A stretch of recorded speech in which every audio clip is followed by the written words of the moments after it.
அடுத்து பாட்டாளி மக்கள் கட்சியினுடைய சார்பாக கருத்துக்கள். மாண்புமிகு தமிழக முதல்வர் அவர்களுக்கும் அமைச்சர் பெருமக்களுக்கும் அனைத்து கட்சி தலைவர்களுக்கும் அரசு அதிகாரிகளுக்கும் பாட்டாளி மக்கள் கட்சி சார்பில் எங்களுடைய பணிவான வணக்கங்கள்.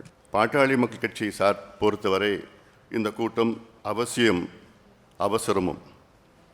அதற்கு முக்கிய காரணம், சமீபத்தில் மத்திய உள்துறை அமைச்சர் அவர்கள் கோவையில் நாங்கள் மறுசீரமைப்பில் தமிழ்நாட்டிற்கு ஒரு தொகுதி கூட குறைக்க மாட்டோம் என்று அழுத்தம் திருத்தமாக சொன்னார். ஆனால் இதே கருத்து உத்தரப்பிரதேசம், பீகார் போன்ற வட மாநிலங்களுக்கு நாங்கள் எவ்வளோ உயர்த்துவோம் என்று சொல்லவில்லை. இதிலிருந்து என்ன தெரிகிறது என்றால், மத்திய அரசு அவர்களுக்குள் இந்த மறுசீரமைப்பை பேசிக்கொண்டிருக்கின்றார்கள் என்று தெள்ள தெளிவாக தெரிகிறது.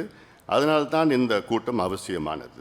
முதல்வர் அவர்கள் இதை அத்துணை தென் மாநில முதலமைச்சர்களை நேரிலே சந்தித்து இது ஒரு அழுத்தம் தொடர்ந்து இதை சட்ட ரீதியாகவும் அரசு ரீதியாகவும் கொடுக்க வேண்டும் என்று எங்களுடைய பாட்டாளி கட்சியுடைய கருத்தாக நாங்கள் சொல்கின்றோம்.